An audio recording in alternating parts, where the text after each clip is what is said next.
Olá, amigos e irmãos em Cristo Jesus. Nós estamos estudando a série de devocionais Alegria no Senhor. E hoje o nosso devocional é baseado em João capítulo 15, do versículo 1 até o versículo 11. Eu gostaria de fazer algumas perguntas para você. Você sabia que Deus deseja a nossa alegria? Você é uma pessoa alegre? Onde você busca a sua alegria? Será que é possível encontrar nesse mundo caído essa alegria? Caminhe conosco através desse devocional e descubra o segredo da genuína e completa alegria.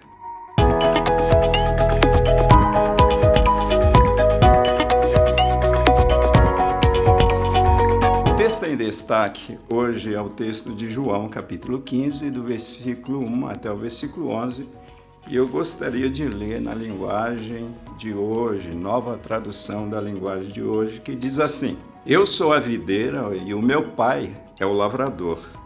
Todos os ramos que não dão uvas, ele corta, embora eles estejam em mim. Mas os ramos que dão uvas, ele poda, a fim de que fiquem limpos e deem mais uvas ainda. Vocês já estão limpos por meio dos ensinamentos que eu lhes tenho dado. Continuem unidos a mim, comigo, e eu continuarei unido com vocês. Pois assim como o ramo só dá uvas quando está unido com a planta, assim também vocês só podem dar fruto se ficarem unidos comigo. Eu sou a videira e vocês são os ramos. Quem está unido comigo e eu com ele, esse dá muito fruto, porque sem mim vocês não podem fazer nada. Quem não fica unido comigo será jogado fora e secará. Será como os ramos secos que são juntados e jogados no fogo onde são queimados. Se vocês ficarem unidos comigo e as minhas palavras continuarem em vocês, vocês receberão tudo o que pedirem. E a natureza gloriosa do meu Pai se revela quando vocês produzem muitos frutos, e assim mostram que são meus discípulos. Assim como meu Pai me ama, eu amo vocês. Portanto, continue unidos comigo por meio do meu amor por vocês. Se obedecer aos meus mandamentos, eu continuarei amando vocês, assim como eu obedeço aos mandamentos do meu Pai, e ele continua a me amar. Eu estou dizendo isso para que a minha alegria esteja em vocês e a alegria de vocês seja uma alegria completa. Em 1693, John Locke afirmou que a mais elevada perfeição da natureza intelectual se encontra em uma busca cuidadosa e constante da felicidade verdadeira e sólida. Stephen Schwartz Driver, ele entende que em uma ordem social racional, de acordo com a teoria iluminista, o governo existe para proteger o direito do homem de ir em busca da sua mais alta aspiração, que é essencialmente a felicidade ou o seu bem-estar. Amados, não é de agora, mas desde tempos bem remotos, quando nós olhamos a palavra de Deus, a Escritura Sagrada, que esse ser humano, o homem criado à imagem e semelhança de Deus, este homem persegue e vive desesperadamente em busca de felicidade, em busca de gozo, em busca de alegria. Eu particularmente creio de todo o meu coração que a alegria foi retirada do coração do homem desde aquele momento que você conhece, aquele momento lá no Éden, aquele momento em que o homem pecou e este homem perdeu o seu relacionamento com Deus.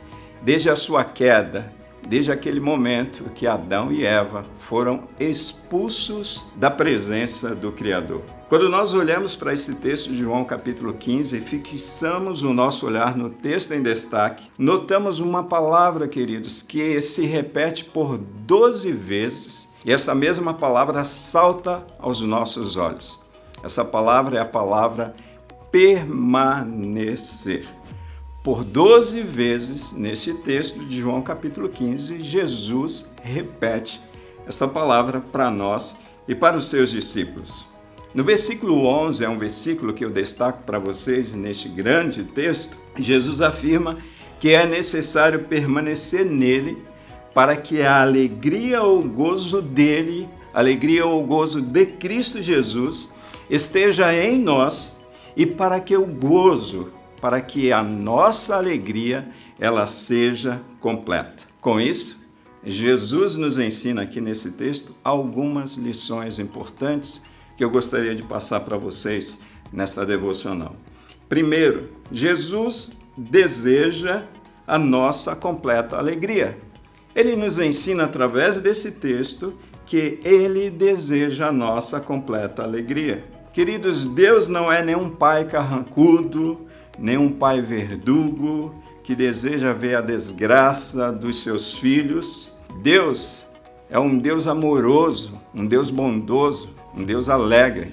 E conforme a palavra dele nos ensina, Deus é o Deus da bodas, é o Deus da festa, é o Deus da alegria, é o Deus dos planos de paz para nós, amados.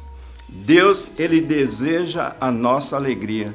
Tanto é que através do apóstolo Paulo, quando escreve a carta aos Filipenses, o apóstolo Paulo nos ensina: alegrai-vos no Senhor. Outra vez vos digo, alegrai-vos no Senhor. Com isso, o apóstolo Paulo está nos ensinando que esse Deus que nós servimos, que nós amamos, ele deseja a nossa alegria. Primeira lição que Jesus nos ensina nesse texto é que Jesus deseja a nossa alegria e é uma alegria completa da parte de Deus para nós. Isso significa dizer que é como se um homem pegasse um copo vazio, uma garrafa de água e começasse a encher esse copo até transbordar. A alegria que Jesus deseja para cada um de nós é essa alegria completa, onde nada mais precisa ser acrescentado. Jesus nos ensina nesse texto também que Jesus é a fonte de nossa alegria. Olha só, Jesus não deseja somente a nossa alegria e alegria completa, mas ele nos mostra, através desse texto de João, capítulo 15, que ele é a nossa fonte de alegria. É muito comum, amados, o homem sem Deus buscar prazer, gozo, felicidade, alegria nas coisas deste mundo. Por exemplo, muitos buscam alegria no dinheiro, no sexo, nas drogas, nas baladas, no próprio trabalho, nos estudos. Muitos estão buscando alegria na comida, na carreira profissional. Alguns creiam, estão buscando essa alegria que só o Senhor Jesus pode dar no casamento, na religião, enfim. E infelizmente, alguns cristãos seguem infelizes, pois trilham o mesmo caminho desses homens ímpios, desses homens que buscam alegria nas coisas deste mundo. A palavra do Senhor nos afirma, o salmista escreve e deixa categoricamente para nós esta verdade, que na presença do Senhor há abundância de alegria. Significa dizer que Jesus é a nossa fonte da alegria. Mas Jesus nos ensina nesse texto também que Jesus, ele, além de ser a nossa fonte de alegria, ele produz em nós, na nossa vida, no nosso coração, essa alegria verdadeira, essa alegria completa. Como nós já percebemos nesse texto, a alegria vem de Jesus. Jesus é a fonte da nossa alegria. Porém, quando nós olhamos com muito cuidado esse texto, nós percebemos que Jesus também é aquele que produz essa alegria em nós. E Jesus produz essa alegria em nós, amados, não simplesmente por uma declaração, não simplesmente por colocar a sua mão ou as suas mãos sobre as nossas cabeças, não simplesmente por uma magia, esse cristianismo mágico que tem sido pregado hoje. Mas Jesus produz essa alegria em nós através de um processo maravilhoso de cuidado de Deus sobre as nossas vidas. Então, nós precisamos entender a partir desse texto como é que Jesus produz essa alegria em nós. Jesus produz sua alegria em nós cuidando de nós. O texto afirma que Deus, ele poda. Quando nós damos fruto, Deus poda. Significa dizer que Deus limpa. Deus arranca da nossa vida, Deus arranca do nosso coração toda a impureza do nosso comportamento pecaminoso. A sujeira que está em nós, esse comportamento pecaminoso que está em nós, é o comportamento que nos rouba a alegria que Deus deseja para as nossas vidas. Por exemplo, ciúmes, inveja, arrogância, ganância, maledicência, orgulho, egoísmo, tudo isso Deus está trabalhando em nós quando nós permanecemos em Cristo, nos limpando, nos purificando, porque todas essas coisas, amados, roubam a vitalidade da vida do cristão e, consequentemente, rouba a alegria da vida do cristão. Mas, em segundo lugar, como é que Jesus produz essa alegria em nós? Jesus, em primeiro lugar, produz alegria em nós, cuidando de nós. E, em segundo lugar, Jesus produz sua alegria em nós, tornando-nos fecundos e frutíferos. O fruto sempre produz alegria. Eu, por exemplo, tenho uma pitangueira e uma jabuticabeira bem lá no fundo do meu quintal. E naquela época que essas plantas frutíferas, elas produzem frutos, isso alegra muito o meu coração. E sabe uma coisa curiosa? Essa época, quando essas plantas estão frutificando, é a época onde nós podemos ver essas plantas mais viçosas, mais exuberantes e mais alegres. Na vida do cristão, querido irmão, irmã, não é diferente, é a mesma coisa. Quando nós permanecemos em Cristo, Ele nos torna frutíferos e é somente assim que desfrutamos da genuína alegria. Quando nós produzimos o fruto, nós somos alegres. Por isso, o texto diz que vocês receberão o que pedirem. É aquela oração que nós fazemos para Deus, despida de todo desejo egoísta. O fruto aqui é o fruto do Espírito, as virtudes do Espírito Santo de Deus em nós, que alimentam o próximo, que glorificam a Deus e traz alegria genuína à nossa alma. O fruto aqui, amados, descrito por Jesus, é o vínculo e o clímax da nossa intimidade com Deus, que é o amor. Amor para com Deus, amor para com o próximo, amor para consigo mesmo. Amor esse que é a base do nosso relacionamento com Deus e com Cristo, do nosso relacionamento com os homens e a base onde emana todo o fruto do Espírito.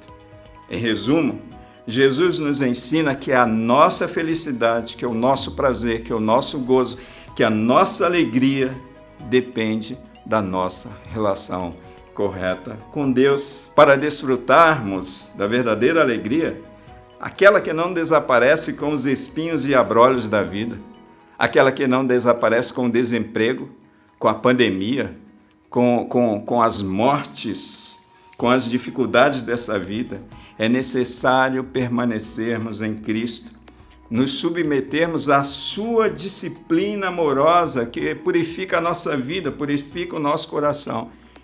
E assim produziremos o fruto que é o amor, de onde emana toda boa obra, queridos, que glorifica o nome de Deus. Nós fomos criados por Ele e para permanecermos nele. E disso depende a nossa genuína e completa alegria. A alegria que o mundo aí fora oferece é uma alegria efêmera, é uma alegria passageira que não permanece e que não dura para sempre. Por esta razão eu creio que o poeta escreveu: sou feliz com Jesus, com Jesus. Eu sou feliz com Jesus, o Senhor. Que você possa, com a ajuda de Deus e permanecendo em Cristo, receber da parte de Deus, receber do Senhor a completa e verdadeira alegria para a glória do nome de Deus. Deus abençoe a todos vocês.